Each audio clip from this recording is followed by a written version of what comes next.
Pobre sirvienta. Protegió a la madre del millonario de una bofetada. La venganza que siguió fue increíble. Nadie en ese salón dorado del exclusivo barrio de la Moraleja, en Madrid, esperaba que fuera la sirvienta, la del delantal gris, manos curtidas, quien se atreviera a detener la mano del hombre más poderoso de la capital. Pero lo que vino después sacudió hasta los cimientos de su imperio.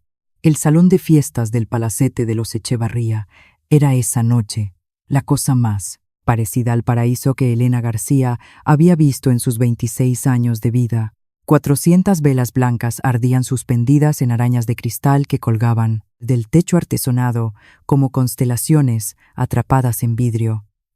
Las flores, gardenias, rosas blancas, orquídeas color marfil llenaban el aire de un perfume tan denso que casi se podía masticar. Las mesas estaban vestidas con manteles de lino bordado, y sobre ellas brillaban copas de cristal de la granja que capturaban la luz y la devolvían convertida en arcoíris diminutos.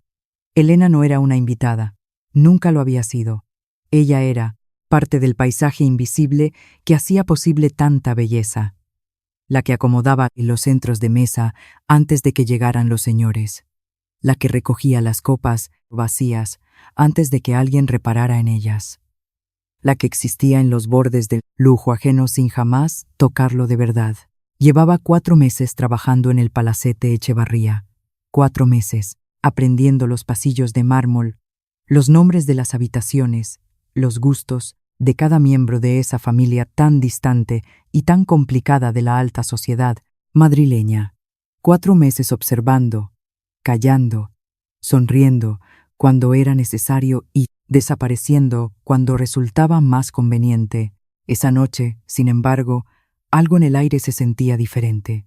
Era el aniversario de bodas número 50 de don Esteban Echevarría, ya fallecido hacía 3 años.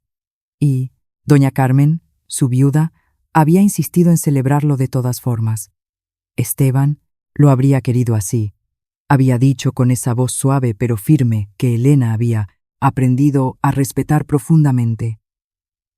Él amaba las reuniones, amaba ver a la familia junta, y yo no voy a dejar que su ausencia borre lo que construimos. Doña Carmen tenía 74 años.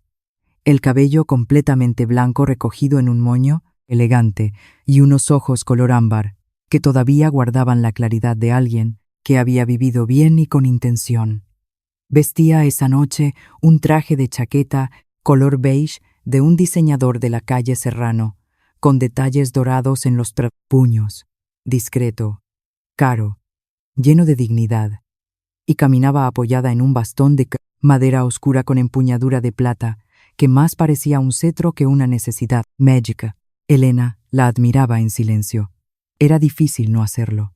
La señora había sido amable con ella desde el primer día, cuando Elena llegó con su uniforme nuevo, todavía con el pliegue de la bolsa y los nervios marcados en la mandíbula tras el largo trayecto en metro desde su barrio obrero de Vallecas. «No te me congeles, muchacha», le había dicho doña Carmen con una sonrisa pícara. «Aquí las únicas cosas pesadas son las bandejas de plata». Y se había reído sola de su propio chiste con una risa genuina que a Elena le había llegado directo al pecho. Pero los Echevarría no eran solo doña Carmen, también estaban sus hijos. Rodrigo Echevarría tenía 33 años, el tipo de cara que las revistas del corazón llamaban atractivo con mayúsculas y una sonrisa que Elena había aprendido a leer con precisión desde la primera semana.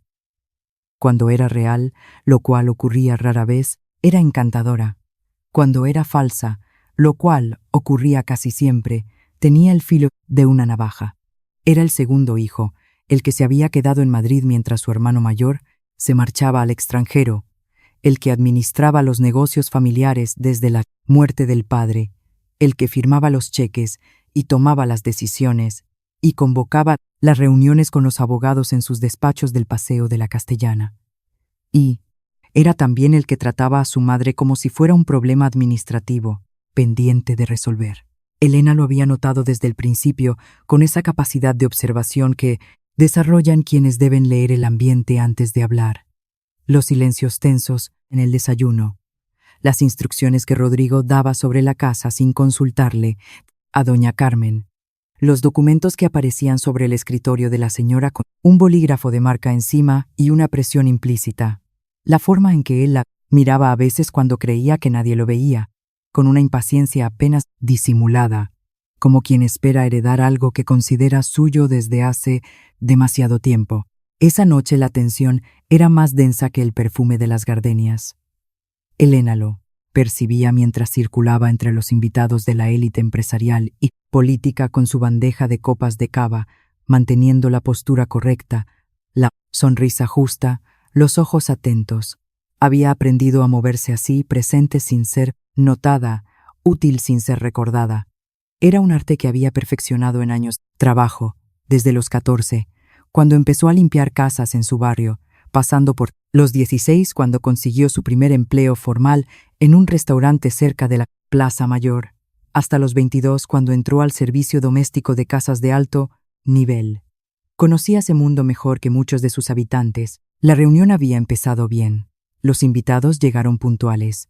Empresarios del IBEX 35. Viejas amistades de la aristocracia madrileña, algunos políticos que Elena reconoció de los telediarios, y doña Carmen los recibió a todos con esa gracia tranquila que solo da la gente que ha dado la mano a la misma clase de personas durante 50 años. Rodrigo estuvo a su lado las primeras 2 horas, sonriendo con la sonrisa correcta, dando los abrazos precisos, siendo el anfitrión que la ocasión demandaba. Pero a las 10 de la noche algo cambió. Elena no supo qué fue, primero. Quizás el tercer whisky de Malta que Rodrigo se sirvió sin que nadie se lo ofreciera.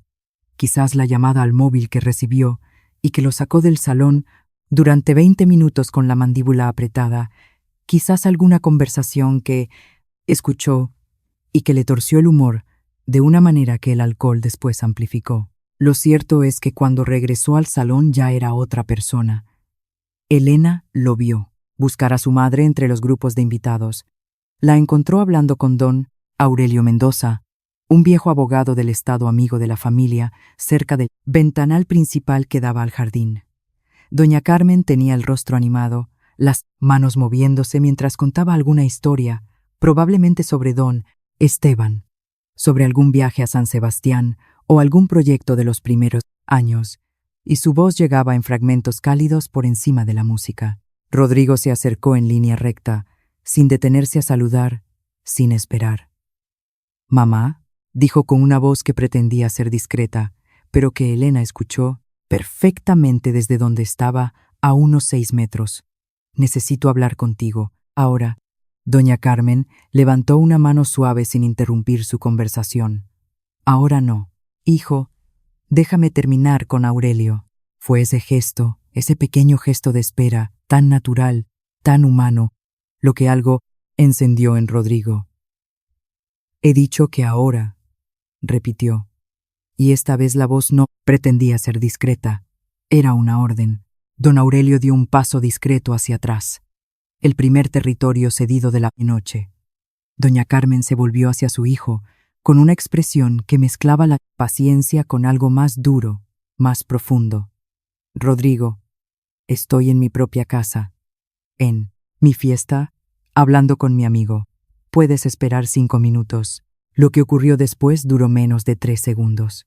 Elena lo vio todo con una claridad que el tiempo nunca le borraría. La mandíbula de Rodrigo tensándose, el cristal del vaso apretado en la mano derecha hasta que los nudillos se pusieron blancos. El momento en que el brazo izquierdo comenzó a moverse rápido, decidido, en el arco inconfundible de alguien que va a golpear. No pensó. El pensamiento vino después, cuando ya era demasiado tarde para arrepentirse. Su mano salió antes de que el cerebro diera ninguna instrucción. Soltó la bandeja.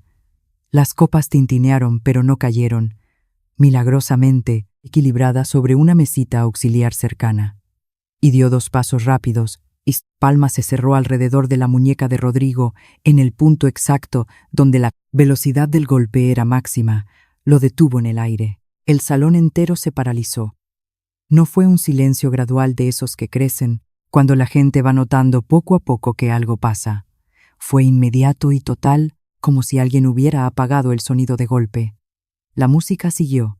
Él cuarteto de cuerda en el rincón tardó 3 compases más en darse cuenta, pero todas las conversaciones, todas las risas, todos los movimientos se detuvieron a la vez, orientados hacia ese punto del salón donde una muchacha con uniforme de servicio sostenía en el aire la mano de Rodrigo Echevarría. Elena no lo soltó.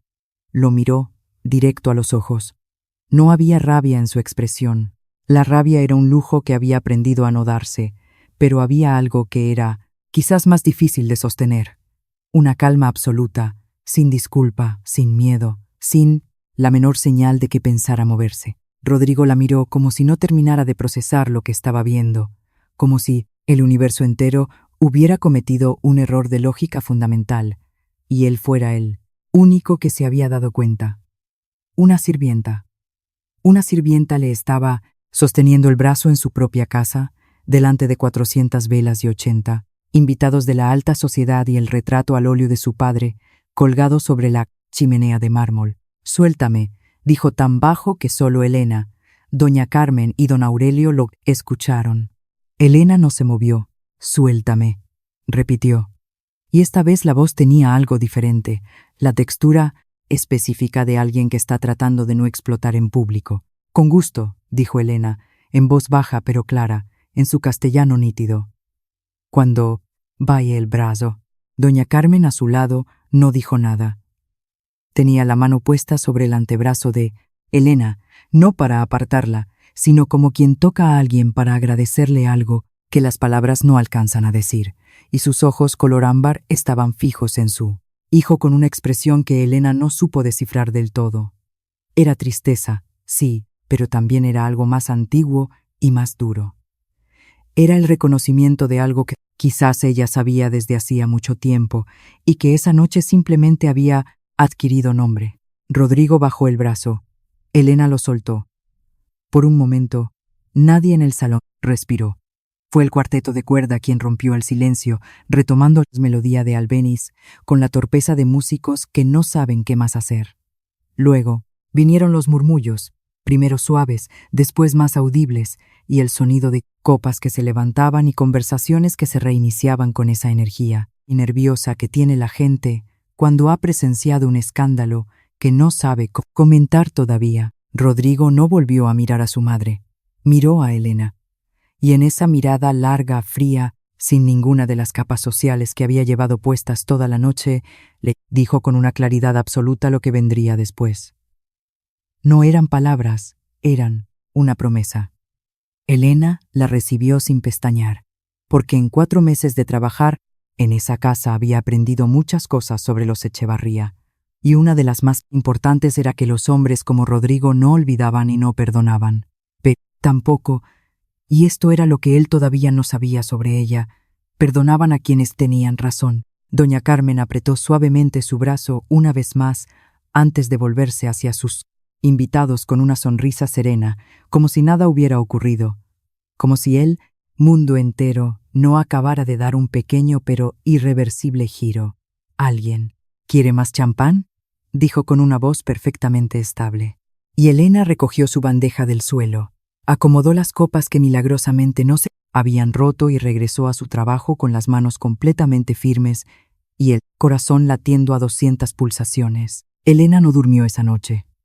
No era el miedo exactamente lo que le impedía cerrar los ojos. O no era solo el miedo, era esa claridad extraña que a veces llega después de hacer algo irreversible, la certeza de que el mundo que existía antes de ese momento ya no existe más, y que el nuevo todavía no tiene nombre ni forma definida. Un limbo luminoso y aterrador al mismo tiempo. Su habitación era pequeña y estaba en la zona de servicio, en la planta bajo, cubierta del palacete. 4 metros cuadrados con una cama individual, una mesilla de noche de madera clara, un armario angosto y una ventana abujardillada que daba al jardín trasero. Por esa ventana llegaba el olor a tierra mojada por el riego y a los pinos de la zona. Y en otras noches ese olor la tranquilizaba. Esa noche no. Se quedó acostada boca arriba con los ojos abiertos, escuchando los sonidos de la casa vaciarse poco a poco. El último coche de lujo que se despedía, los pasos del personal, recogiendo los últimos restos de la fiesta, la voz de doña Esperanza, la gobernanta, dando instrucciones en el pasillo con ese tono bajo y eficiente que tenía incluso a medianoche. Después el silencio, y en el silencio, la espera. Elena conocía suficiente del mundo para saber que Rodrigo Echevarría no era de los que dejaban pasar las cosas. Lo había observado durante 4 meses con esa atención sostenida que es, al mismo tiempo, un privilegio y una necesidad para quienes trabajan cerca del poder. Los señores raramente notan a su personal, pero el personal siempre nota a sus señores. Había visto cómo Rodrigo trataba a los proveedores que no cumplían, a los empleados que cometían errores, a los socios que se atrevían a contradecirlo en reuniones. Había visto esa mandíbula tensarse, esa voz volverse más baja y más cortante a la vez, esa sonrisa transformarse en algo que tenía la forma de una sonrisa, pero ninguna de sus propiedades. Sabía lo que venía. Lo que no sabía era cuándo. La respuesta llegó a las 7 de la mañana. Elena había conseguido dormirse apenas un par de horas antes del amanecer madrileño, y el golpe en la puerta, 3 golpes secos, sin espera, la despertó con el corazón ya corriendo antes de que el cerebro terminara de procesar dónde estaba. Se vistió rápido con el uniforme de diario, con manos más tranquilas de lo que esperaba, y abrió. Era Marcos, uno de los asistentes personales de Rodrigo, joven, serio, con esa expresión de alguien que cumple órdenes sin hacerse responsable de ellas. El señor Rodrigo la espera en su despacho, dijo, sin buenos días, sin nada más. Ya voy, respondió Elena. El despacho de Rodrigo estaba en la planta baja, al fondo del corredor es principal, una habitación grande con paredes revestidas de madera noble, una biblioteca que ocupaba toda la pared del fondo y un escritorio de roble macizo que hacía las veces de trinchera. Rodrigo estaba de pie cuando Elena entró. No, sentado, lo cual ella interpretó como una decisión deliberada. De pie se tiene más altura, más presencia, más dominio del espacio. Lo miró sin bajar los ojos. Él la miró sin ninguna de las capas que había usado en la noche anterior. En la luz cruda de la mañana, sin el alcohol y sin los invitados, Rodrigo era más intimidante que en el salón dorado.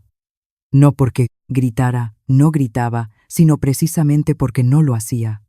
Su voz, cuando habló, era perfectamente controlada, casi cordial, con esa frialdad específica de quienes han aprendido en los mejores colegios que el tono tranquilo asusta más que el tono elevado. ¿Sabe usted por qué está aquí?, dijo. No era una pregunta. Supongo que sí, respondió Elena. Bien. Dio 2 pasos alrededor del escritorio sin acercarse demasiado. Lo que ocurrió anoche fue inaceptable. Usted se tomó una libertad que no le corresponde en un ámbito que no le compete, frente a personas cuya opinión importa en esta ciudad. Eso no se puede dejar pasar. Elena esperó. Su contrato termina hoy, continuó Rodrigo. Le pagaremos el finiquito completo. Y el mes en curso, aunque técnicamente no lo ha trabajado. Es más de lo que merece, pero prefiero que las cosas queden resueltas de forma ordenada. Marcos le ayudará a recoger sus cosas. El silencio que siguió duró unos 3 segundos.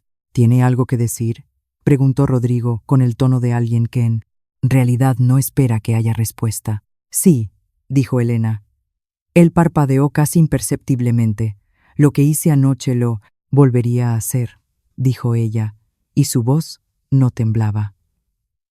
Si alguien levanta la mano sobre una persona mayor, sobre cualquier persona, y yo estoy cerca, voy a intervenir. No importa quién sea el que levante la mano. Rodrigo la observó durante un momento largo, la clase de momento en que se puede ver a alguien decidiendo qué versión de sí mismo va a mostrar. Interesante, dijo finalmente. Guárdese esa valentía para su siguiente empleo. Si es que consigue uno en Madrid después de esto, puede retirarse. Elena asintió una vez y salió. En el pasillo, con la puerta cerrada detrás de ella, respiró hondo y dejó que los latidos del corazón encontraran su ritmo otra vez. Las rodillas no le temblaban, lo cual era una buena señal. Las manos tampoco. Bien. Subió a su cuarto y comenzó a doblar su ropa en silencio, guardándola en la vieja maleta con la que había llegado desde Vallecas. Lo que Rodrigo no calculó fue a su madre. Doña Carmen se enteró de la situación a las 8:30 de la mañana, cuando doña Esperanza, que llevaba 22 años en esa casa y tenía sus propias lealtades muy claramente distribuidas, se lo informó mientras le llevaba el desayuno a la cama. Elena estaba todavía haciendo la maleta cuando escuchó los pasos en el pasillo de servicio. El bastón primero, después los zapatos, un ritmo que ya reconocía perfectamente. La puerta se abrió sin golpe previo.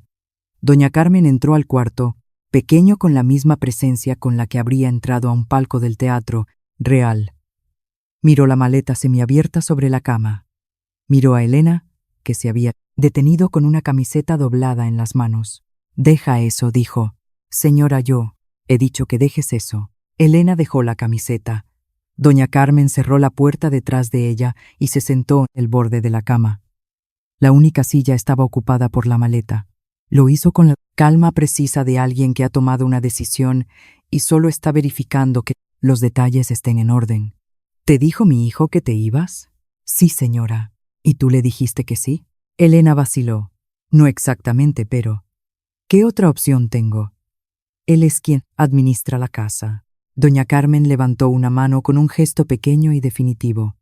«Esta casa es de la familia Echevarría porque la construyó mi marido con mi apellido incluido y, mientras yo esté viva, nadie en ella firma ni una sola orden de despido sin que yo lo sepa y lo apruebe». Hizo una pausa breve. «Yo no lo apruebo». Elena la miró.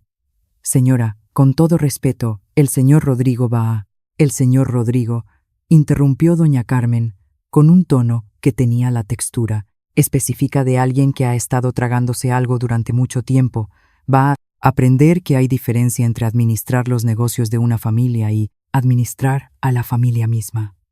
Se puso de pie con la ayuda del bastón, despacio pero sin titubear. «Desempaca». La conversación entre doña Carmen y Rodrigo ocurrió esa misma mañana en el salón principal, y Elena no la presenció directamente, pero la casa entera la sintió. Los sonidos llegaban amortiguados por los gruesos muros y aún así Elena estaba en la cocina, ayudando a preparar el menú del día por instrucción directa. De doña Esperanza pudo distinguir los tonos aunque no las palabras. Rodrigo, elevado, controlado en la forma pero no en el fondo. Doña Carmen, baja, constante, sin ceder ni un centímetro. Duró 40 minutos. Cuando terminó, Marcos apareció en la puerta de la cocina con una expresión que era mitad sorpresa y mitad algo que Elena no supo nombrar del todo. «La señora dice que su cuarto sigue siendo suyo», dijo. Elena asintió. «Gracias». Marcos se quedó un segundo más de lo necesario, como queriendo agregar algo. Luego se fue. La victoria, sin embargo, no fue gratuita. Ese mismo mediodía, Rodrigo convocó a doña Esperanza a su despacho y le dio instrucciones nuevas, instrucciones que doña Esperanza transmitió a Elena esa tarde con una expresión que mezclaba la incomodidad con la lealtad dividida de quien sirve a dos señores que de repente van en direcciones distintas. «El señor dice que tú ya no trabajas en el interior de la casa». Elena frunció el ceño. «¿Cómo? A partir de mañana tus funciones son externas. Jardín, garaje, almacén. Sin acceso a las habitaciones principales, sin servir en el comedor, sin estar presente en ningún evento social». Elena procesó eso en silencio. «¿Y la señora Carmen sabe esto?» Doña Esperanza bajó ligeramente la voz. «El señor lo presentó como una reorganización del personal, no como un castigo». «Entiendo. ¿Estás bien?» Elena miró por la ventana de la cocina hacia el jardín trasero con sus bugambillas de color magenta trepando por los muros de piedra, su fuente de estilo andaluz y el majestuoso jacaranda que estaba empezando a perder las últimas flores violetas de la temporada. «Sí», dijo. «Estoy bien». No era del todo cierto, pero tampoco era del todo mentira. El jardín al menos tenía cielo abierto, lo que nadie en esa casa sabía, ni Rodrigo, que la quería invisible, ni doña Esperanza, que la quería tranquila, ni siquiera doña Carmen, que la quería. Protegida era que Elena García llevaba consigo algo que los 4 meses en ese palacete habían ido alimentando en silencio. No era rabia, aunque la rabia existía. No era orgullo de clase, aunque el orgullo también estaba ahí. Era algo más paciente y más peligroso. La memoria de los detalles. Elena tenía la clase de mente que registra sin esfuerzo lo que la mayoría descarta. Las conversaciones a media voz en los pasillos, los papeles que se dejan olvidados sobre los escritorios cuando nadie espera que el servicio sepa leer temas complejos, los nombres que se mencionan en voz baja en las llamadas telefónicas, las fechas, los números, las contradicciones entre lo que se dice en público y lo que se hace en privado. 4 meses de invisibilidad habían sido, sin que nadie lo planeara, 4 meses de archivo. Y ese archivo, esa noche, mientras Elena ordenaba las herramientas del jardín en la caseta oscura y escuchaba la casa instalarse en su rutina nocturna, comenzó a revelar su peso real. Había cosas que no cuadraban en la administración que Rodrigo hacía de los bienes familiares. Cosas pequeñas al principio. Un nombre en una factura que no correspondía a los proveedores habituales. Una transferencia a una cuenta en Suiza que se mencionó en una llamada y que no aparecía en los registros visibles, pero que juntas formaban un patrón. Y los patrones. Elena lo sabía desde que aprendió a leer el mundo en las calles de Vallecas en lugar de solo habitarlo. No mienten. Todavía no tenía suficiente para saber exactamente qué era lo que Rodrigo estaba haciendo, pero sabía que estaba haciendo algo, y sabía también que tarde o temprano eso iba a importar. Fue esa misma semana, el jueves por la tarde, cuando doña Carmen la llamó al interior de la casa por primera vez desde la reorganización. No a través de doña Esperanza, no a través de Marcos. Directamente, con esa voz suave y precisa que Elena reconocería en cualquier parte. Elena pasa. El dormitorio de doña Carmen era el más grande del palacete. Ventanales que iban del suelo al techo, cortinas de seda gruesa, un tocador antiguo de caoba que devolvía la luz de la tarde madrileña en tonos dorados. La señora estaba sentada en una butaca tapizada junto a la ventana, con las manos cruzadas sobre el regazo y esa postura recta que mantenía, incluso cuando no había nadie de su círculo mirando. «Cierra la puerta». Elena obedeció. «Siéntate, por favor». «Señora, yo». «¿Qué te sientes, Elena?» Elena se sentó en el borde de una silla estilo Luis XV frente a ella, con las manos sobre las rodillas.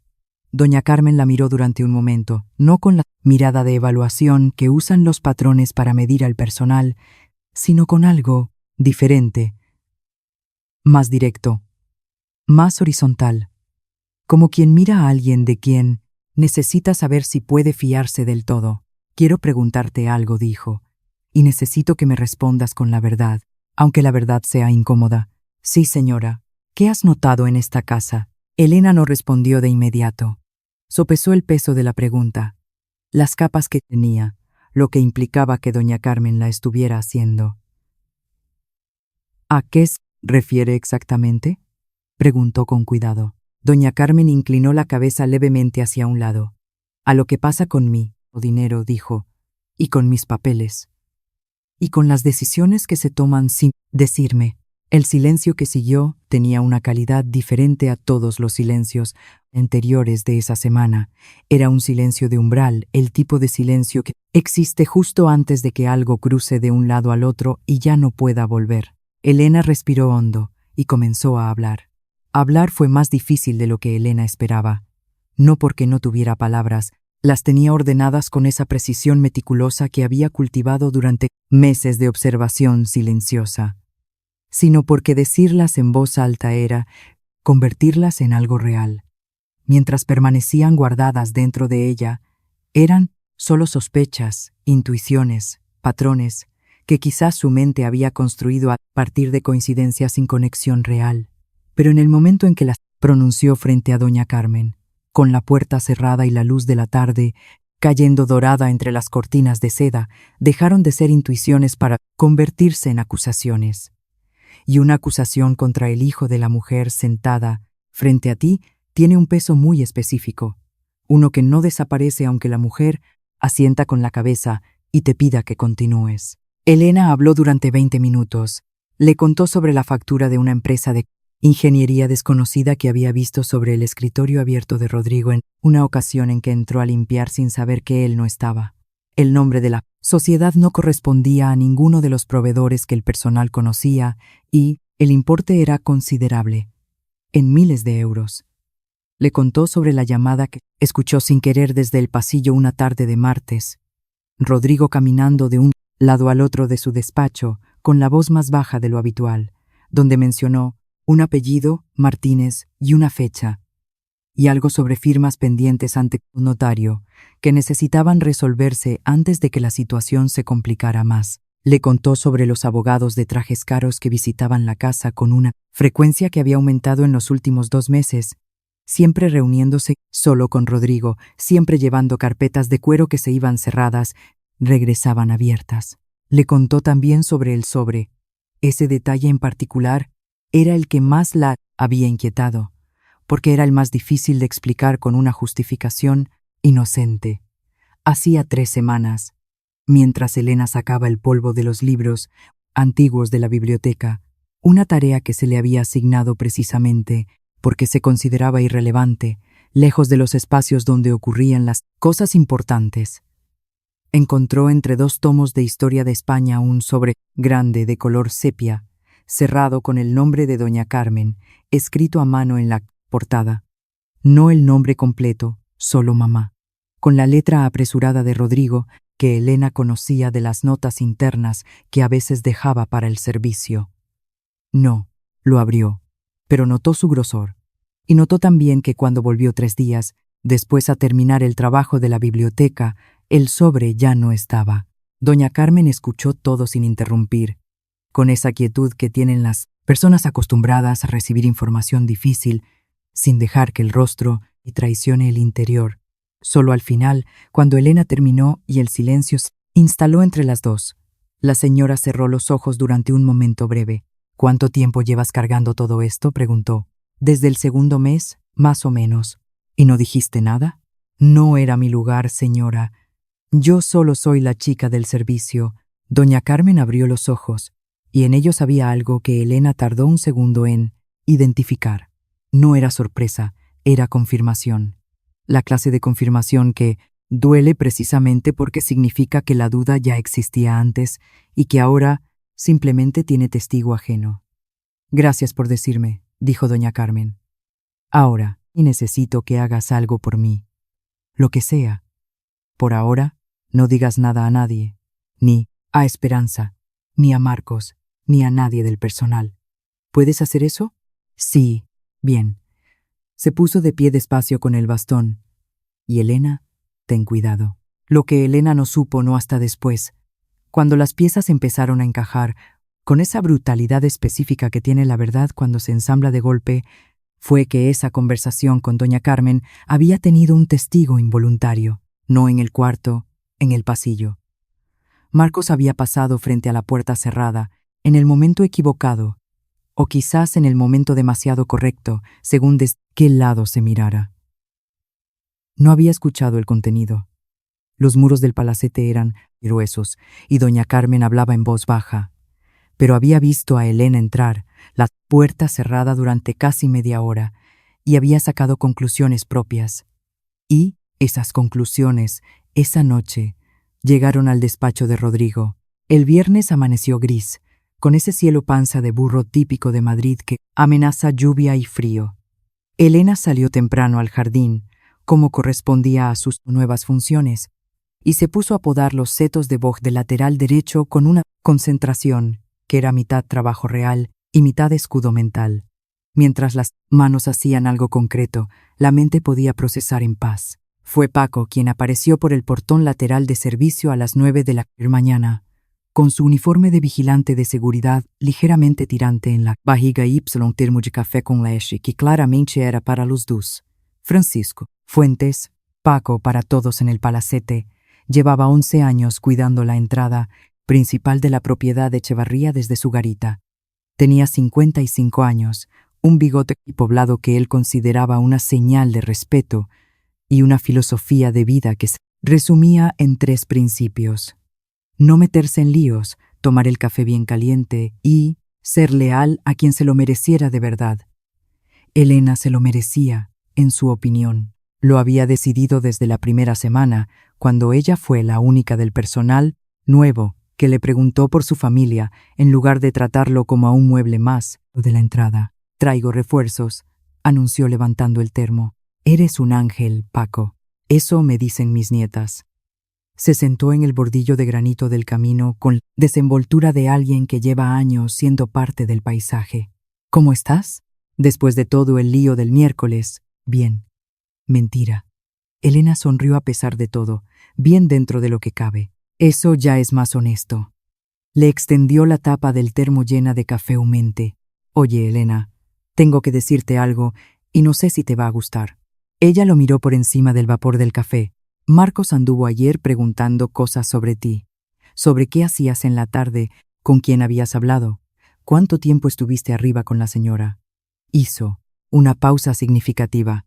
Ya sabes para quién trabaja Marcos de verdad cuando no está haciendo recados. Elena asintió despacio mientras el café le calentaba las manos frías. «Lo sé. Y nada. No hice nada malo. No se trata de hacer algo malo, chiquilla. Se trata de que hay gente en esta casa que si te ve respirar en la dirección incorrecta, ya tiene un problema. Y contigo». Paco envolvió sus manos grandes alrededor del termo y la miró con esa seriedad que aparecía en él cuando dejaba de ser el personaje bonachón y se convertía simplemente en un hombre que había visto muchas cosas en sus años de servicio. «Ten cuidado». «Sí.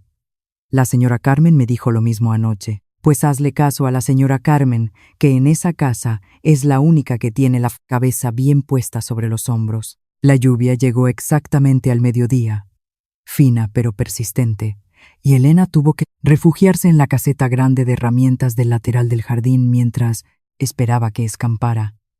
Era un espacio ordenado y seco, con estanterías y metálicas donde se guardaban los aperos de jardinería, los sacos de abono y varias cajas de materiales que nadie había abierto en meses.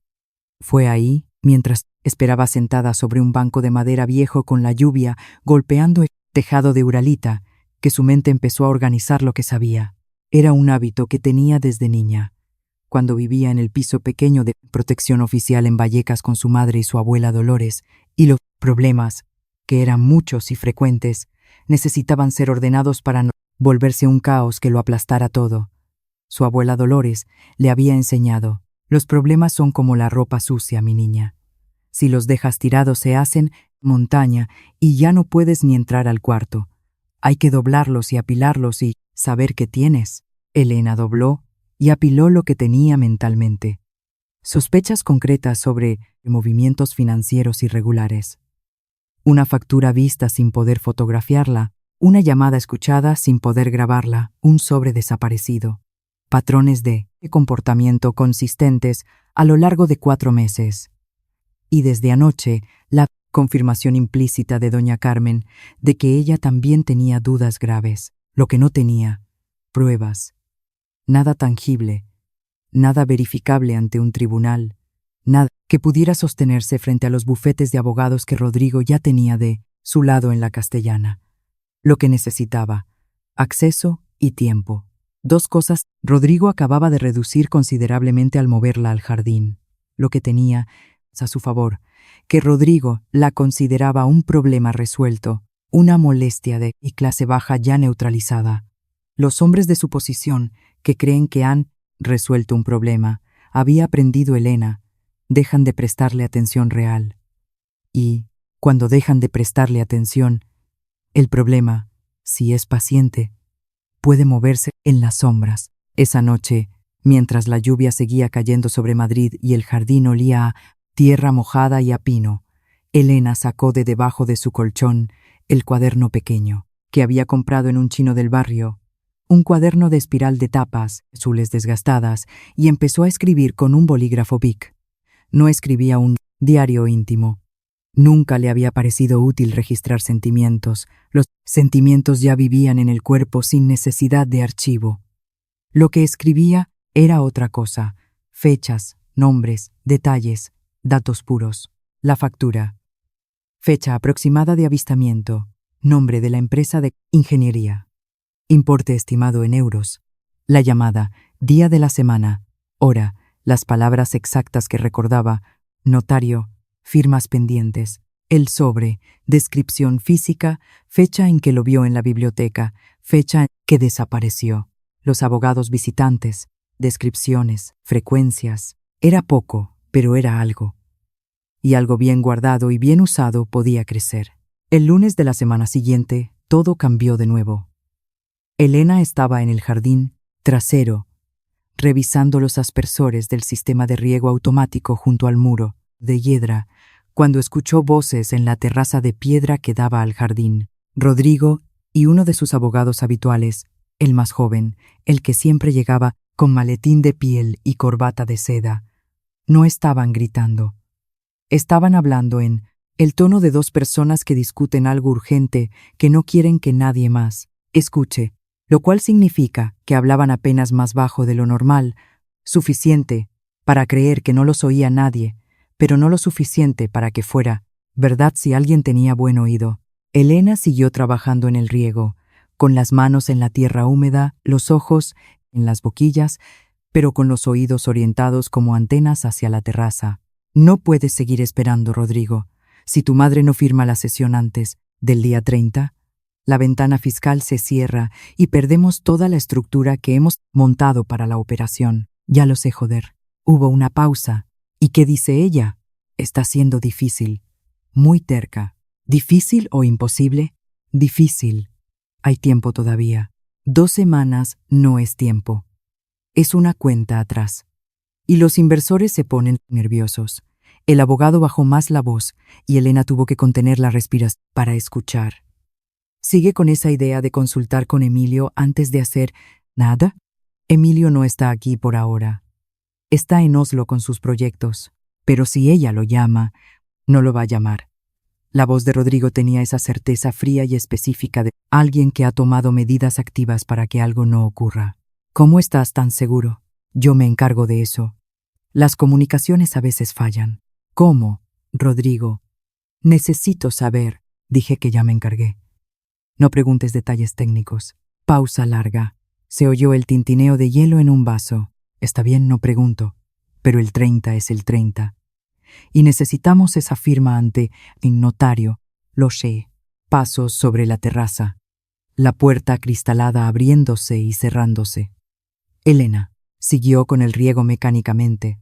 Sus manos no temblaron, pero en su cabeza, una pieza fundamental que faltaba acababa de encontrar su lugar con un chasquido. Audible. Había alguien más, un hermano mayor, Emilio Echevarría, que estaba fuera de España, en Noruega, y a quien Rodrigo, de alguna manera que todavía no quedaba clara pero que sonaba ilegal, había conseguido mantener incomunicado y fuera del alcance de su madre. Esa noche, en su cuarto, sacó el cuaderno azul. Escribió el nombre, Emilio Echevarría. Y debajo la pregunta que iba a necesitar responder para romper el cerco. ¿Dónde está realmente? ¿Y por qué no sabe lo que está pasando aquí en Madrid? Fue su abuela Dolores quien le vino a la mente esa noche, cuando ya todo estaba oscuro y solo se oía algún coche lejano en la autovía. Su abuela había muerto cuando Elena tenía 16 años, pero su voz seguía siendo de las más presentes en su interior.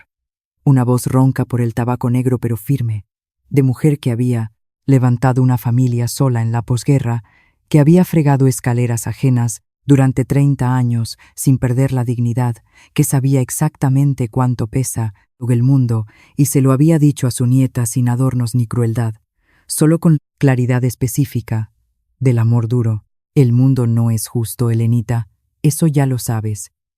Está hecho para los ricos. Pero tiene grietas. Siempre tiene grietas, porque nada que construyen los hombres es perfecto, y por las grietas entra la luz, aunque sea poquita. Tú aprende a ver las grietas. Elena miró el cuaderno azul bajo la luz de la lamparita. Las grietas estaban ahí. Solo había que saber por dónde empezar a meter la uña. Doña Carmen empeoró el martes. No fue un colapso dramático de ambulancia, sirenas. No era el tipo de mujer que se permitía esa clase de espectáculos, sino algo más silencioso, y por eso mismo, más inquietante en una casa donde el silencio era la norma. Elena llegó al jardín trasero a las 8 de la mañana y vio que las persianas del dormitorio de la señora, que normalmente ya estaban subidas a esa hora porque doña Carmen era madrugadora por disciplina, seguían bajadas a cal y canto. A las 9:30, doña Esperanza salió al office con cara de preocupación a avisar al personal de que la señora no bajaría a desayunar porque se sentía indispuesta. A las 11 llegó el médico, el doctor Fuentes, un hombre delgado y serio con gafas de montura al aire y consulta privada en el barrio de Salamanca, que visitaba el palacete mensualmente para el chequeo de rutina. Pero esta vez nadie lo había llamado con anticipación desde la casa. Llegó por instrucción directa de Rodrigo desde su oficina, lo cual en sí mismo era un dato que Elena registró y guardó en su memoria. Paco se lo confirmó a la hora del almuerzo, compartiendo un bocadillo en la garita, en su tono de siempre pero con los ojos más serios. El médico estuvo 1 hora larga arriba con ella y con Rodrigo. Salió con cara de póker, que es la cara que ponen estos doctores caros cuando las cosas no están bien, pero les pagan para no decírselo al servicio. ¿Sabes qué tiene? Nada concreto, según le dijo Rodrigo a Esperanza al salir. Cosas de la edad, fatiga. Pero ya sabes cómo es esto. Nada nuevo puede ser muchas cosas, dependiendo de qué tan viejo sea lo que ya había y quién lo esté contando. Elena terminó su bocadillo en silencio. Esa tarde, mientras recortaba las rosas, marchitas con unas tijeras de podar que necesitaban afilarse, tomó una decisión. Era una decisión que sabía que podía costarle el empleo. Definitivamente sí salía. Mal, pero el costo de no tomarla empezaba a sentirse más pesado en la conciencia, el riesgo. Necesitaba hablar con doña Carmen otra vez, y necesitaba hacerlo sin que Rodrigo lo supiera. La oportunidad llegó de una manera que Elena no había calculado, pero que en retrospectiva le pareció inevitable.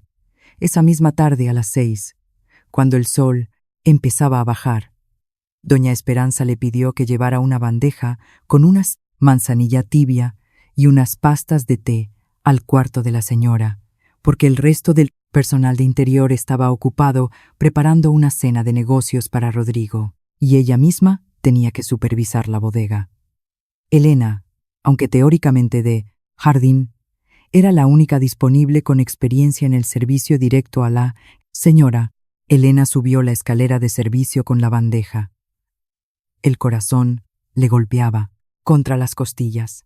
Tocó 3 veces con los nudillos en la puerta del dormitorio principal, suave. Adelante. La voz sonó débil, algodonosa. El cuarto de doña Carmen estaba en penumbra.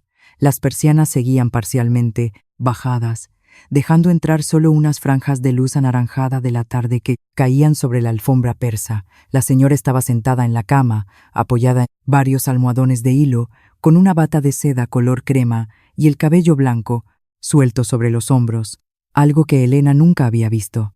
La primera vez la veía así, vulnerable, menos armada, y aunque su postura seguía intentando ser recta, había algo diferente en ella, una especie de peso invisible que no estaba antes. Elena. No había sorpresa en su voz al reconocerla, solo un cansancio profundo. Le traje la manzanilla, señora. Pon la bandeja en la mesilla, hija. Lo hizo. Y luego, porque doña Carmen no dijo nada más y porque el silencio tenía una textura de invitación a quedarse, se quedó de pie junto a la cama, con las manos cruzadas delante del delantal. Siéntate, dijo finalmente la señora, señalando la butaca con un gesto leve de la mano. Elena se sentó. Por un momento, ninguna de las dos habló. Afuera, en el jardín, se escuchaba el sonido de los aspersores y algún pájaro rezagado. Rodrigo quiere incapacitarme, dijo doña Carmen de repente. Las palabras cayeron en el cuarto con una precisión terrible. Sin rodeos, sin preámbulos, solo el hecho crudo, dicho en el mismo tono con que se anuncia que va a llover mañana. Elena no habló. No podía. Dice que es por mi bien, que necesito cuidados especializados que en casa no pueden darse, que ya no estoy en condiciones de gestionar el patrimonio. Hizo una pausa para tomar aire. Dice que estoy perdiendo la cabeza. Demencia senil, lo llama. ¿Y usted? ¿Se siente que está perdiendo la memoria?, preguntó Elena con Infinito cuidado. Doña Carmen giró la cabeza en la almohada y la miró con algo que en otra circunstancia podría haber sido un destello de su antiguo humor irónico. Elena, mírame a los ojos. ¿Cuándo fue la última vez que me viste olvidar el nombre de alguien importante? ¿Perder el hilo en una conversación compleja o confundir una fecha de pago? Nunca, señora. Correcto, mi cabeza está perfectamente, gracias a Dios. El silencio volvió, pero diferente. Ahora con más urgencia. ¿Tiene papeles? ¿Un diagnóstico médico oficial? Preguntó Elena, yendo al grano. El doctor Fuentes firmó un informe preliminar esta mañana. La voz de doña Carmen no cambió de tono, pero sus manos sobre el embozo de la sábana se apretaron hasta que los nudillos se pusieron blancos. Un informe que yo no vi hasta que Rodrigo me lo puso delante de la nariz y que no corresponde a nada de lo que Fuentes y yo hemos hablado en años de consultas.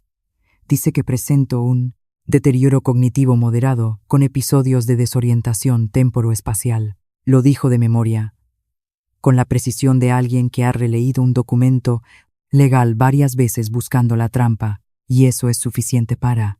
Es suficiente, según los abogados de Rodrigo, para iniciar un proceso judicial de incapacitación. Si un juez me declara legalmente incapaz de administrar mis propios bienes, Rodrigo pedirá la tutela. La tutela. Si eso ocurría, no era solo internar a doña Carmen en una residencia de lujo. Era quitarle la capacidad legal de tomar decisiones sobre su dinero, sobre las propiedades de la familia, sobre los documentos que todavía necesitaban su firma y que, según la conversación que Elena había escuchado desde el jardín, debían estar firmados ante notario antes del día 30 para alguna operación fiscal o inmobiliaria. ¿Cuánto tiempo tiene antes de que eso pase?, preguntó Elena. Para el proceso judicial formal, meses. Los juzgados en España son lentos, dijo doña Carmen con amargura. Pero Rodrigo no necesita el proceso formal, completo. Si consigue que yo firme voluntariamente un poder notarial general a su favor mientras me recupero, o si me presiona lo suficiente con la amenaza del internamiento inmediato.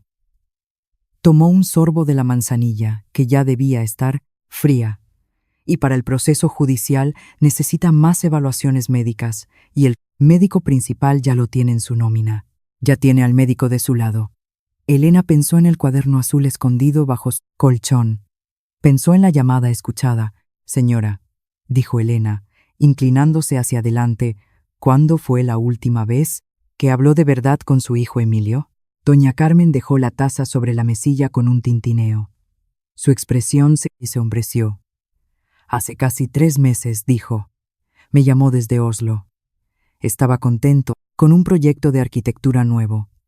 Después, me dijo que tendría problemas con la cobertura por unos viajes al norte de Noruega y que le sería difícil comunicarse por un tiempo. Una pausa dolorosa. Desde entonces, sus llamadas, mi móvil, van directo al buzón de voz. Mis correos electrónicos no tienen respuesta. Y cuando le pedí a Rodrigo que me consiguiera un número fijo del estudio para contactarlo, me dijo que Emilio estaba muy liado y que ya llamaría cuando pudiera, que no lo agobiara. ¿Y usted le cree a don Rodrigo? La respuesta tardó en llegar. Le creía al principio, admitió doña Carmen en un susurro. Quería creerle. Es mi hijo. Pero después, Emilio nunca ha dejado de llamarme al menos cada 2 semanas en todos los años que lleva fuera de España.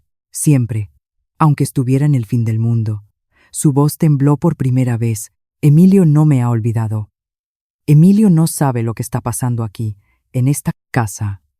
Y eso solo puede significar una cosa, que alguien le está impidiendo saberlo deliberadamente. Sí, dijo Elena, yo también lo creo. Elena pasó esa noche en la caseta del jardín, no porque la hubieran mandado ahí. De nuevo, su cuarto en la bujardilla seguía siendo suyo, sino porque necesitaba pensar en un espacio donde nadie del servicio de interior fuera a buscarla. La caseta olía a fertilizante y gasolina de cortacésped. Tenía una silla de Enea, vieja junto a la ventana pequeña, y desde ahí podía ver el jardín iluminado por las luces de seguridad, un rectángulo verde y silencioso que de noche parecía un escenario vacío. Abrió el cuaderno azul bajo la luz de una linterna. Escribió todo lo que doña Carmen le había contado, con la misma precisión con que había registrado todo lo anterior. El informe médico falso del doctor Fuentes, la amenaza de incapacitación legal, la fecha límite del día 30 para las firmas, el bloqueo de comunicación con Emilio. Luego dibujó una línea vertical en el centro de una página en blanco. A un lado, escribió como título, «Lo que tiene Rodrigo». Debajo listó, un médico comprado que firma informes falsos, un bufete de abogados caro y sin escrúpulos, el control administrativo total de la casa y las cuentas. El tiempo, corriendo a su favor. La incomunicación de la víctima con su único apoyo real. Al otro lado escribió, «Lo que tenemos nosotras». El bolígrafo se detuvo un momento. Luego escribió, «La memoria intacta de doña Carmen. Este cuaderno con datos, mi testimonio de lo que veo y oigo, y la posibilidad, todavía solo una, posibilidad remota, de encontrar a Emilio y romper el bloqueo. No era una balanza equilibrada ni mucho menos. Era David contra Goliat en versión madrileña. Pero tampoco era una derrota total todavía. Las grietas, le susurró la voz de su abuela Dolores. Busca las grietas en el muro. Elena miró el cuaderno azul. Las grietas estaban ahí. En las prisas de Rodrigo, por el día 30. En la debilidad moral del médico. En la existencia misma de Emilio ahí fuera. Solo había que saber por dónde empezar a golpear para ensancharlas. El miércoles, Elena cometió lo que desde fuera podría parecer una imprudencia temeraria y que desde dentro fue una decisión calculada al milímetro. Entró al despacho de Rodrigo, no de noche, no con sigilo de ladrona. Entró a las 11 de la mañana, a plena luz del día, con un cubo de agua, una fregona y una bayeta, como si fuera parte de una rutina de limpieza profunda que nadie le había pedido, pero que tampoco nadie cuestionaría si la veían. Sabía por Paco que Rodrigo tenía una reunión externa en un consejo de administración en el centro de Madrid, hasta las 2 de la tarde, y que Marcos estaría en el garaje supervisando la revisión de los coches de alta gama. La ventana de tiempo era pequeña, pero suficiente si era rápida. El despacho olía a cera para muebles, a tabaco de pipa caro y a ese olor rancio de los lugares donde se toman decisiones sobre el dinero de otros.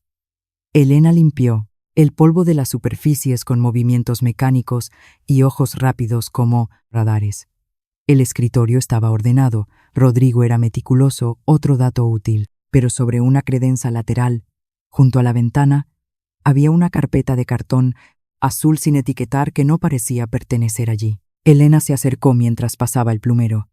No abrió la carpeta del todo, pero levantó la tapa lo suficiente para leer la primera hoja que había dentro. Era un documento notarial, un borrador de constitución de una sociedad limitada. Leyó.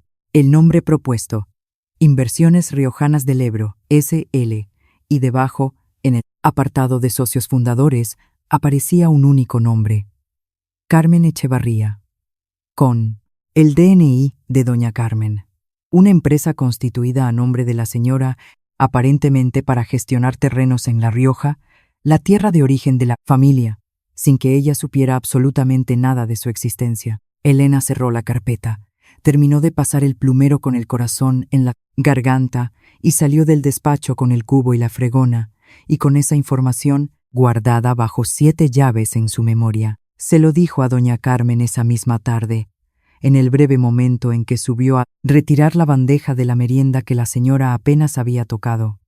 Doña Carmen recibió la información con el mismo estoicismo con que había recibido todo lo demás, sin derrumbarse, sin exclamaciones.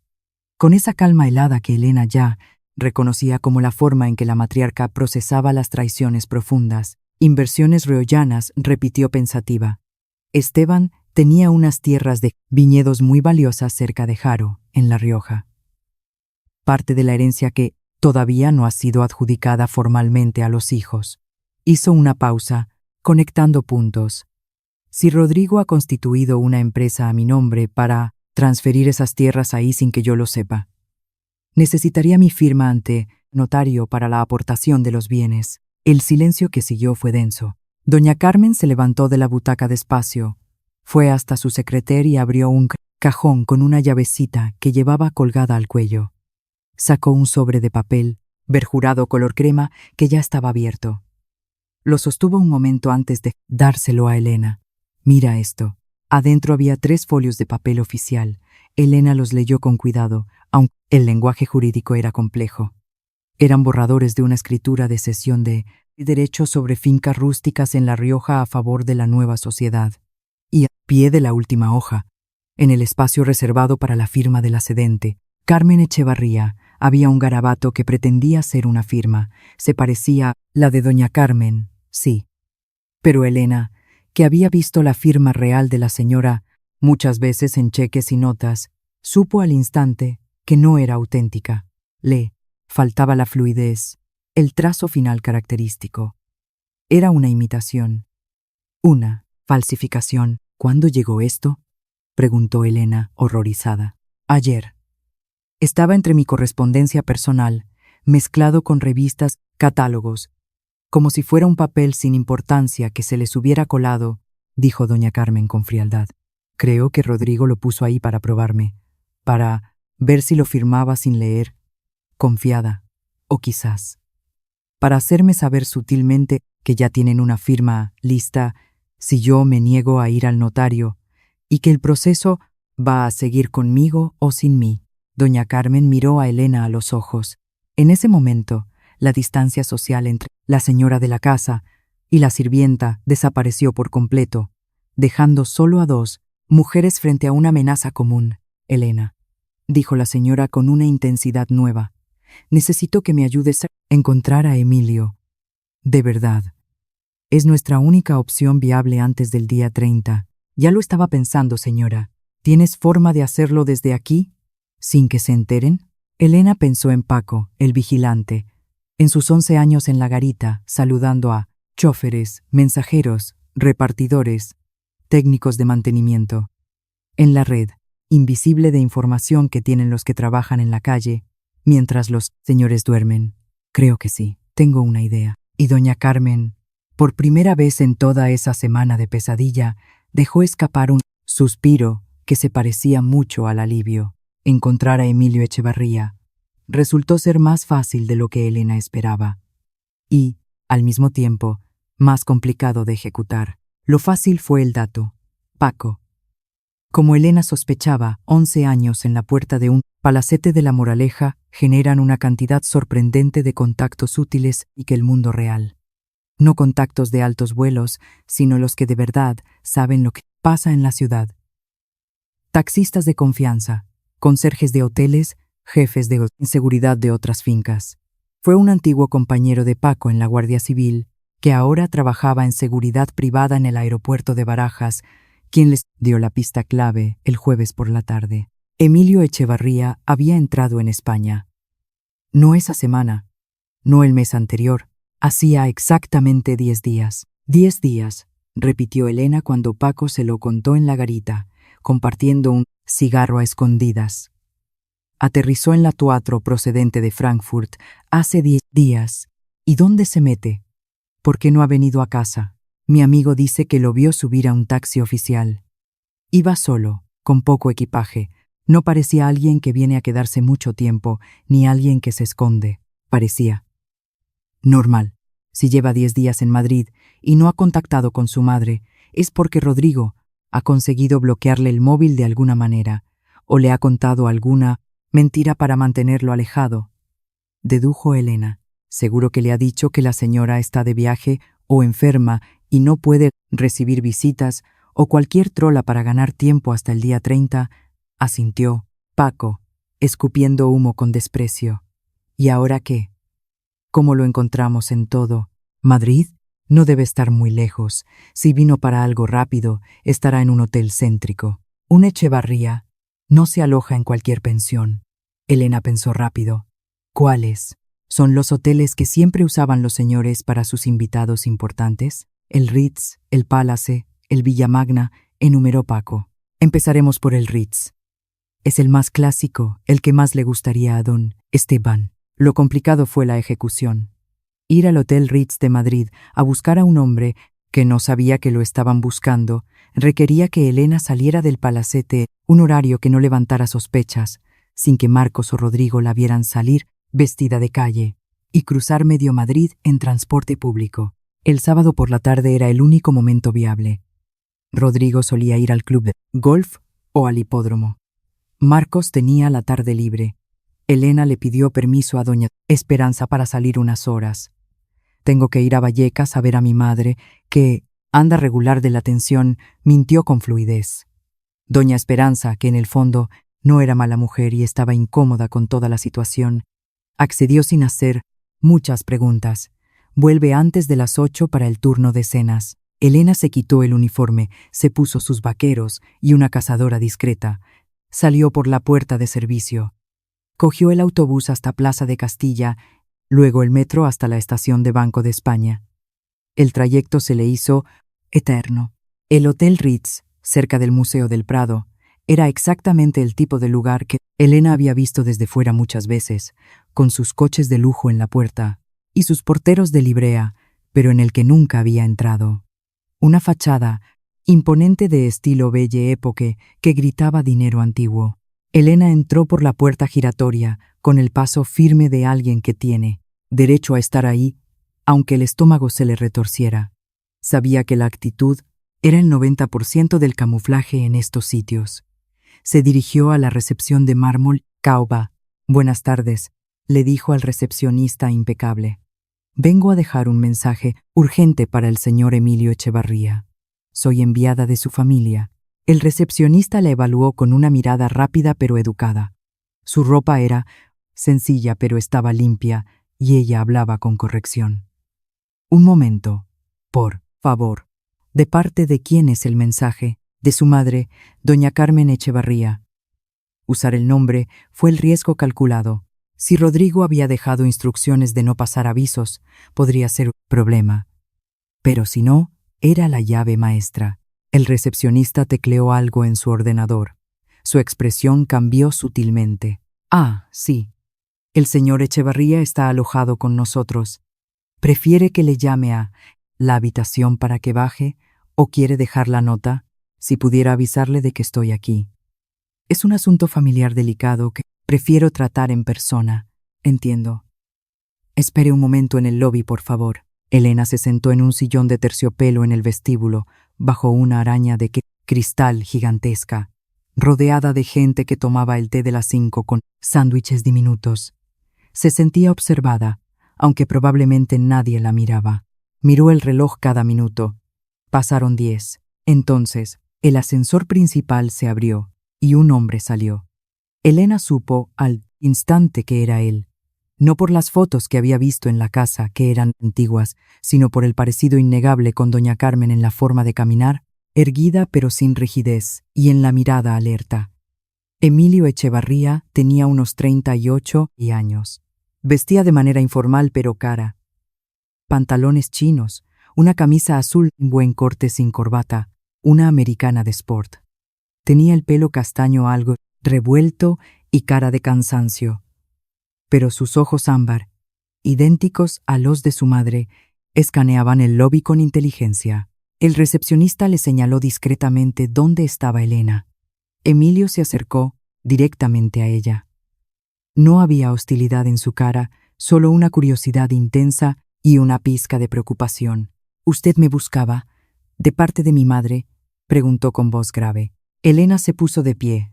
«Sí, señor Echevarría, soy Elena García. Trabajo en su casa de la Moraleja». Él frunció el ceño ligeramente. «¿En la casa? ¿Desde cuándo?» «No recuerdo haberla visto antes. Desde hace 5 meses, señor. Entré después de que usted se fuera a Oslo. Ya veo». La miró con más atención. «¿Y mi madre la ha enviado hasta aquí? ¿Por qué no me ha llamado ella misma? Llevo días intentando hablar con ella y su móvil no da señal. Y Rodrigo me dice que el fijo de la casa está averiado y ella está descansando por una gripe fuerte». Ahí estaba la mentira de Rodrigo. Simple, efectiva. Su madre no tiene gripe, señor. Y el teléfono fijo funciona perfectamente.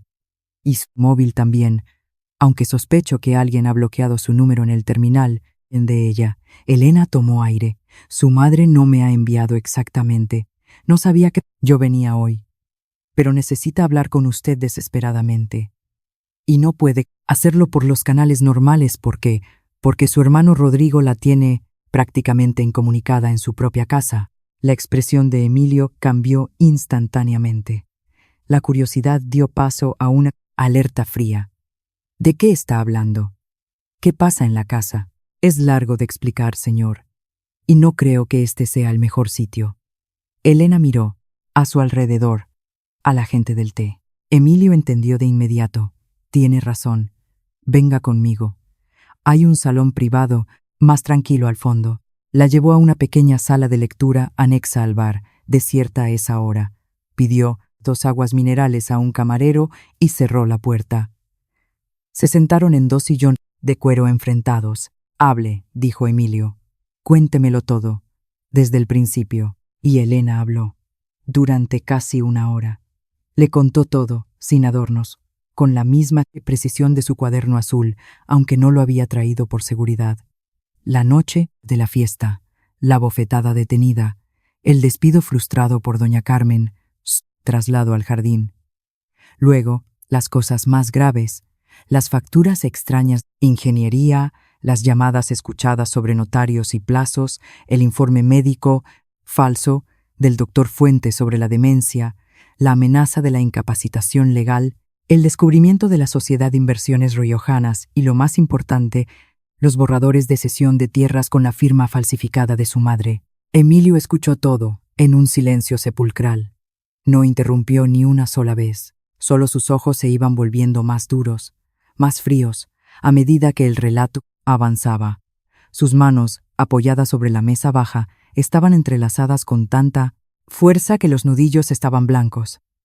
Era la misma reacción física que Elena había visto en Rodrigo antes de intentar golpear a su madre. Pero en Emilio la energía era diferente. No era una rabia explosiva y caprichosa, era una furia controlada, la de alguien que está acumulando datos para decidir cómo demoler un edificio. Cuando Elena terminó de hablar sobre la firma falsa, hubo un silencio largo en la pequeña sala. Solo se oía el zumbido lejano del aire acondicionado. Finalmente, Emilio se pasó una mano por la cara, como si intentara borrar una imagen desagradable. ¿Tienes pruebas de algo de esto?, preguntó. Su voz sonaba, ronca. Quiero creerte, Elena. Todo lo que dices encaja con la sensación extraña que he tenido desde que llegué, con las evasivas de Rodrigo, pero son acusaciones gravísimas, delitos penales. Lo sé, señor. No tengo los papeles originales, claro. Rodrigo los guarda bajo llave. Pero tengo un cuaderno donde he ido apuntando todas las fechas, los nombres, los importes que pude ver. Y su madre tiene los extractos bancarios reales que demuestran que no hay pagos a médicos por demencia y sus propias notas de salud. Y sobre todo, ella está perfectamente lúcida y puede testificar todo esto. Emilio asintió lentamente, procesando la información. La Rioja. Los viñedos, papá, siempre fueron la joya de la corona para Rodrigo. Sabía que los quería, pero nunca pensé que llegaría a esto. Miró a Elena directamente a los ojos, con una intensidad nueva. ¿Por qué haces esto? Te estás jugando el tipo viniendo aquí. Si Rodrigo se entera, ya intentó despedirme una vez. No me asusta. Elena sostuvo su mirada. Lo hago porque su madre es la única persona en esa casa que me ha tratado con dignidad desde que llegué. Y porque lo que le están haciendo es una canallada. Es una mujer mayor, sola, y su propio hijo la está robando y quiere encerrarla para que no moleste. Eso no está bien. En mi barrio, a eso se le llama ser un malnacido. Emilio esbozó una sonrisa muy leve, sin alegría, pero con respeto. En el mío, también, Elena. En el mío también. Se puso de pie de repente, con una energía renovada. Bien, se acabó el juego de Rodrigo. Vamos a casa. Ahora, señor, si aparecemos juntos, no juntos. Tú vuelve por tu cuenta, como si hubieras ido a ver a tu madre. Yo llegaré 1 hora después, por sorpresa. Rodrigo no sabe que estoy en Madrid, ¿verdad? No, cree que sigue en Noruega. Perfecto, voy a entrar por la puerta principal como si nada. Quiero ver su cara cuando me vea. Elena negó con la cabeza. No, señor Emilio, eso es lo que él espera, una confrontación directa donde él pueda montar una escena, negar todo, decir que usted está alterado y que yo soy una mentirosa. Tiene a los abogados de guardia. Si entra así, le dará tiempo a reaccionar, a destruir papeles, a esconder cosas. Emilio se detuvo. ¿Qué sugieres entonces? El factor sorpresa. Pero sorpresa de verdad. Elena se acercó un paso. Mañana es domingo. Rodrigo sale a jugar al golf a las 9 de la mañana y no vuelve hasta la 1 para el aperitivo. Marcos suele irse con él o librar la mañana. La casa estará tranquila. Solo estarán doña Esperanza y el personal de limpieza básico. ¿Y cómo entro sin que me anuncien desde la garita? Paco. ¿Qué pasa con Paco? Paco está de mi lado, de nuestro lado. Él estará en la garita mañana por ti mañana. Si usted llega a las 10, discreto, sin chofer, quizás en un taxi, le deje en la calle de al lado y entra andando. Paco le abrirá el portón peatonal sin llamar a la casa. Podrá llegar hasta la puerta de entrada y entrar con su propia llave, si la tiene. Emilio se tocó el bolsillo del pantalón instintivamente. La tengo, siempre la llevo. Pues esa es la grieta, señor. Entre por ahí mañana a las 10. Vaya directo al cuarto de su madre. Hablen. Que ella le enseñe los papeles que tiene guardados. Pongan en común la información. Y cuando Rodrigo vuelva a la 1, ustedes dos estarán esperándolo juntos en el salón, con todo claro. Ya no podrá negar nada ni manipular a su madre estando usted delante. Emilio la miró con admiración no disimulada. Elena García, de Vallecas. ¿Eres más lista que todos los abogados de mi hermano juntos? Ella se encogió de hombros, incómoda con el elogio. Solo observo, señor. Mañana a las 10 entonces. Hablaré con Paco al entrar. Emilio le tendió la mano, no como un señor a una sirvienta, sino como un socio a otro. Gracias, Elena. De verdad, has salvado a mi madre. Elena le estrechó la mano. Estaba firme y seca. Todavía no la hemos salvado, señor, pero mañana empezamos. El domingo amaneció soleado en La Moraleja. Uno de esos días de primavera, madrileña que parecen diseñados para jugar al golf y olvidar los problemas. Rodrigo salió puntual a las 9 en su deportivo descapotable, con los palos en el maletero y gafas de sol de diseño, convencido de que el mundo seguía girando según sus planes.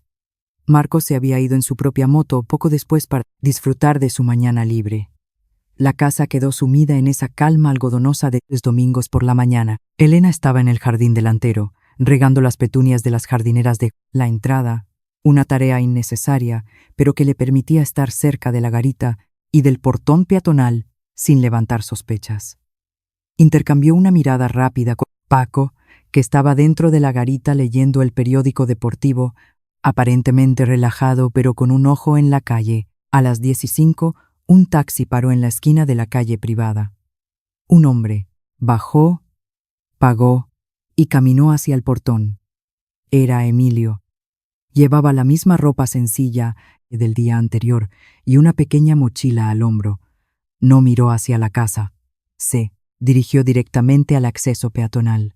Paco salió de la garita. Se cuadró con una sonrisa genuina que hacía años que no mostraba a nadie de la familia y pulsó el botón de apertura sin descolgar el interfono.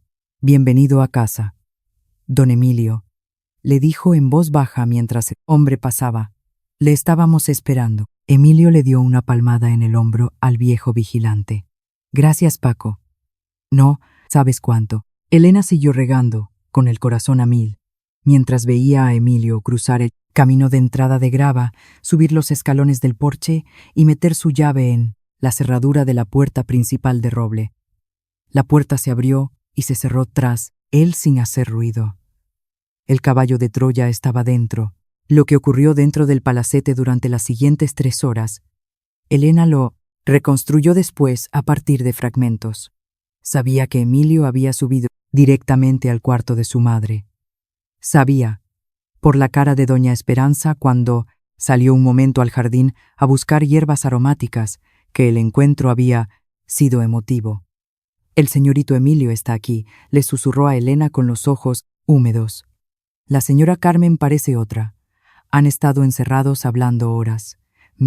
Han pedido que no moleste a nadie y que prepare un buen aperitivo para 3 a la 1.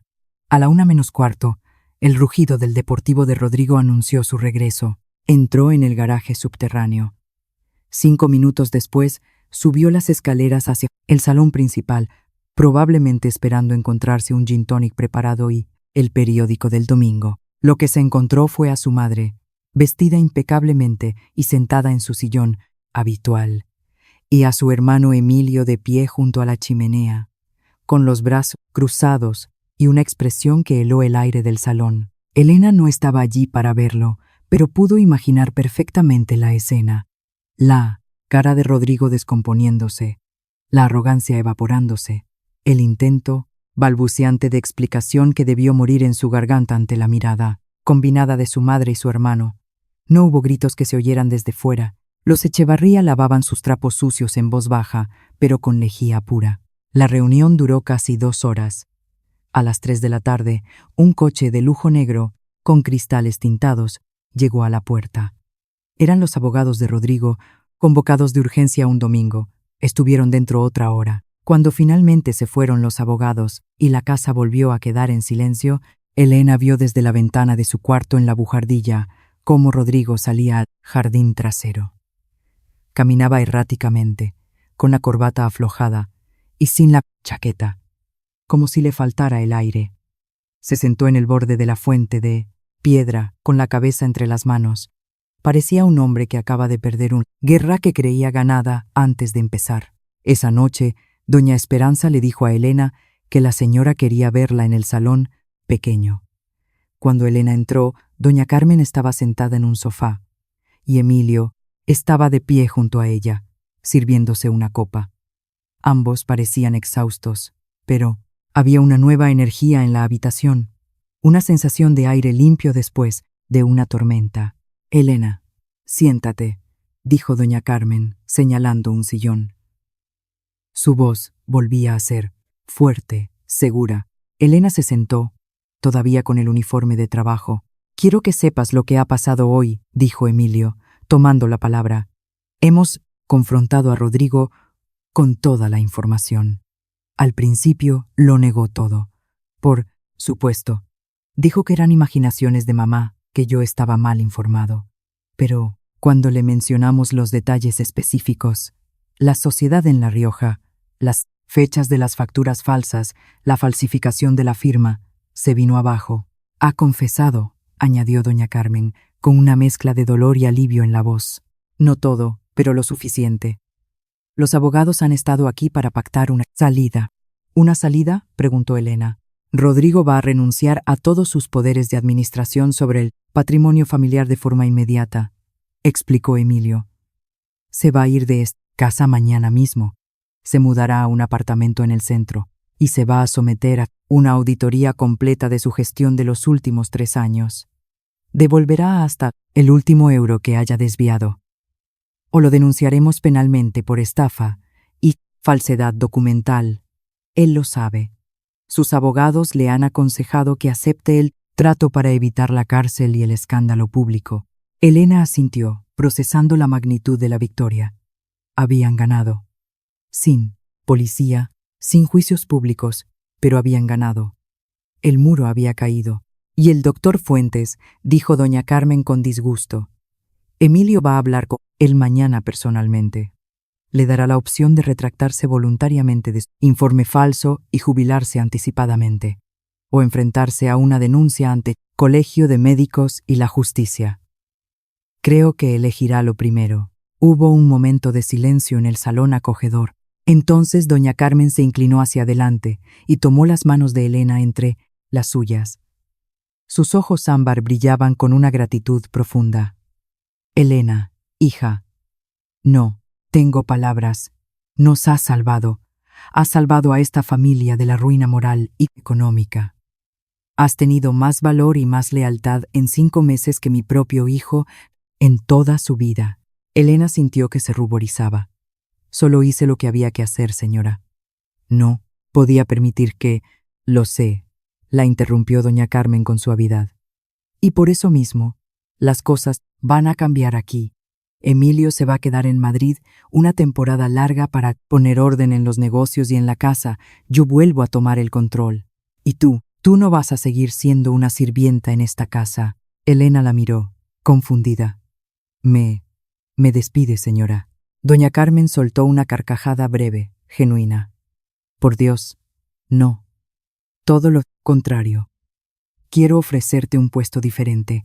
Necesitamos a alguien de confianza absoluta para coordinar la casa, gestionar al personal, llevar las cuentas domésticas del día a día, ser mis ojos y mis oídos de verdad.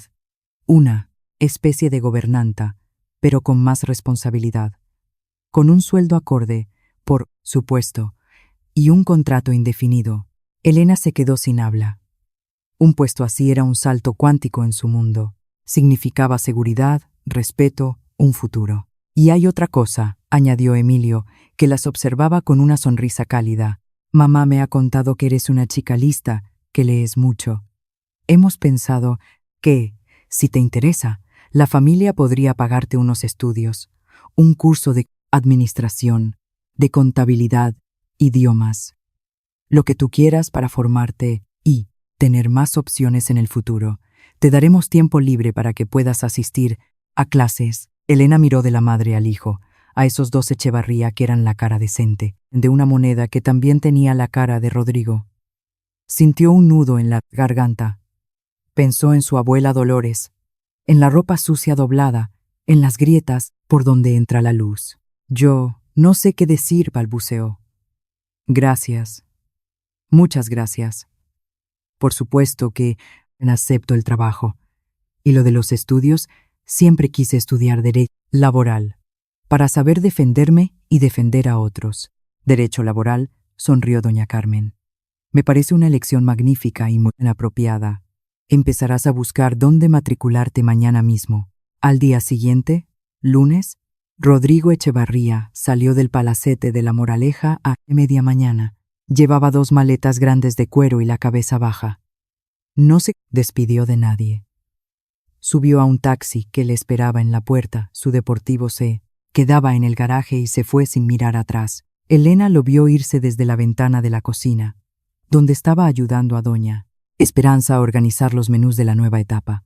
Paco cerró el portón tras el taxi con un gesto definitivo, casi solemne. La casa pareció respirar aliviada. El aire se sentía más ligero. La luz entraba mejor por los ventanales. Las grietas en el muro se habían ensanchado hasta tirarlo abajo. Y ahora, por fin, el sol de la justicia entraba a raudales en el palacete de los Echevarría, iluminando los rincones oscuros que habían estado ocultos demasiado tiempo. Y Elena García, la sirvienta que detuvo una mano en el aire, supo que su vida, al igual que la de esa casa, acababa de empezar de nuevo.